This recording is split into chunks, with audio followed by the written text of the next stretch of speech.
나는 사실 자존심이 엄청 강한데 사람들이 자꾸 나를 만만하게 봐요. 학력이 떨어져서 그런가? 아니면 말이 고급지질 않나? 여러 가지 고민이 많으신 분들 이 영상 보시고요. 3가지 실천 한번 해보시기 바랍니다. 눈을 제대로 응시하는 것, 이런 것들이에요.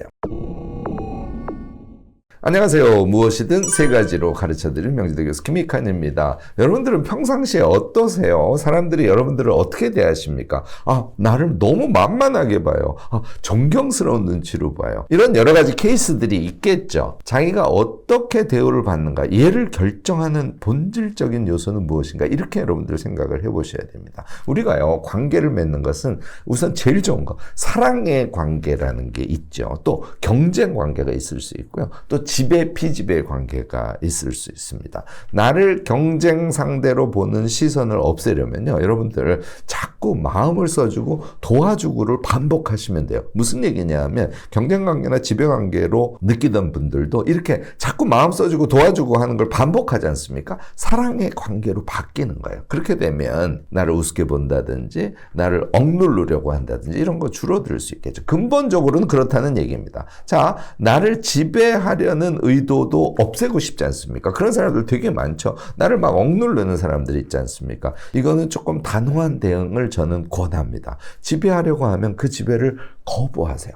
직접적으로 간단하게라도 거부하는 것이 좋습니다. 그걸 거부하고 다른 행동을 했을 때, 그러니까 나를 동등하게 대우해 줬을 때 내가 그에게 더 많은 것을 해주고 감사하고 하는 경험을 쌓아가지 않습니까? 그러면은 그가 나를 지배하려는 의도가 점차 없어지는 것이죠. 결국은 감사의 마음을 느낄 수 있도록 하는 결과 도출을 반복해 주시면 이런 관계도 근본에서는 바꿀 수 있습니다. 자, 우리가 제일 바라는 거, 사랑하는 관계가 되려면 어떻게 하면 될까요? 우리가 타인을 사랑하고 타인이 나를 사랑하는 것은 저는 끌림이 있어야 되고요.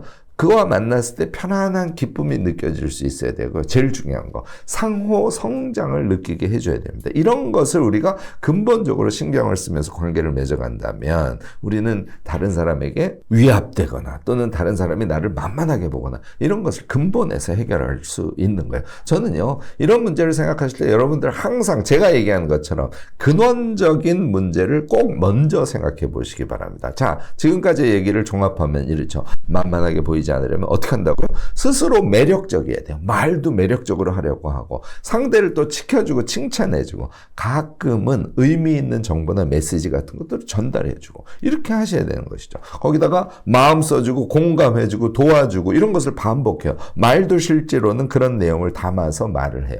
또 가끔 나를 지배하려고 드는 사람들이 있으면 미소를 지으면서 간단하게 반박해주고요.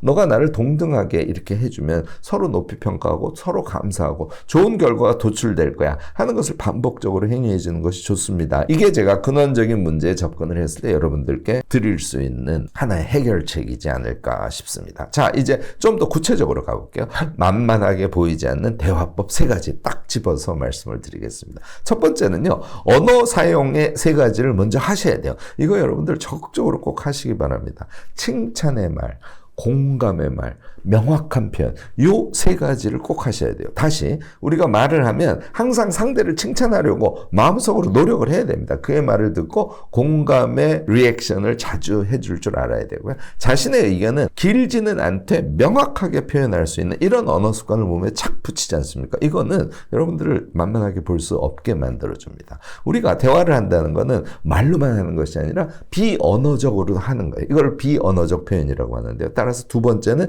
비언어적 표현 방식에 대해서도 여러분들이 조금 신경 쓰기를 저는 권합니다. 일단 사랑의 눈빛으로 상대를 똑바로 쳐다보기, 이게 정말 중요해요. 이게 되면요, 여러분들을 우습게 보고 여러분들에게 막대하고 하는 거는 이거 하나로도 확 줄어듭니다. 가끔은 내가 정말 뭔가를 전달하고 싶어, 그러면 약간의 열정, 목소리, 제스처 이런 것까지 쓰면서 여러분들이 말을 하게 되지 않습니까? 여러분들의 목소리 톤이나 제스처만으로도 상대가 여러분들에게 쭉 빨려 들어올 수 있어요. 쭉 빨려 들어오는 그런 대화의 관계인데 어떻게 여러분들을 우습게 볼 수 있겠습니까? 3번째는 태도입니다. 자, 말의 내용, 그 다음에 비언어적 표현, 그리고 마지막이 태도라는 거예요. 태도는 사랑의 태도가 가장 중요합니다. 그렇지만 내가 그 사람을 사랑하는 그런 태도로 그와 대화를 한다 그래서 모두 그 사람을 받아들이면 안 되죠. 내 입장이 분명할 때가 꼭 있으셔야 돼요. 가끔은 단호한 거부도 할 줄 아셔야 되겠죠. 그런데 이렇게 언어, 비언어적 표현, 태도, 이것이 완결적으로 딱 갖추어지지 않습니까?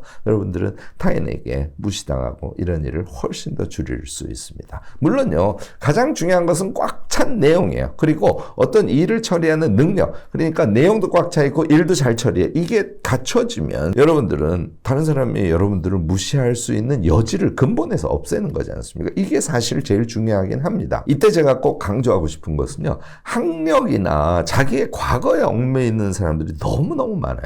이런 거 얽매이지 말고요, 부단한 수련을 통해서 특히 우리의 성장을 위해서 공부하고 독서하고 글쓰기하고 이런 거 계속 반복하시면 우리가 꽉 찬 사람이 될 수 있어요. 그걸 전제로 해서 언어, 비언어, 태도, 요 세 가지를 항상 생각하면서 조금 필요할 때는 연극하듯이 여러분들이 행위를 하루하루 해가지 않습니까? 그것이 자기 몸에 착 붙어서 여러분들은 다른 사람이 무시하지 못하는 사람, 더 나아가서는 다른 사람에게 항상 사랑받고 나도 다른 사람을 사랑하는 그런 캐릭터로 자기 자신을 만들어갈 수 있지 않을까 싶습니다. 네, 오늘 만만하게 보이지 않는 대화법에 대해서 제가 말씀을 쭉 드렸습니다. 그리고 세 가지 구체적인 여러분들의 실행 방법에 대해서도 말씀을 드렸습니다. 오늘 제 이야기가 도움이 되셨다면 좋아요, 구독, 알림 설정까지 꼭 부탁드리겠습니다.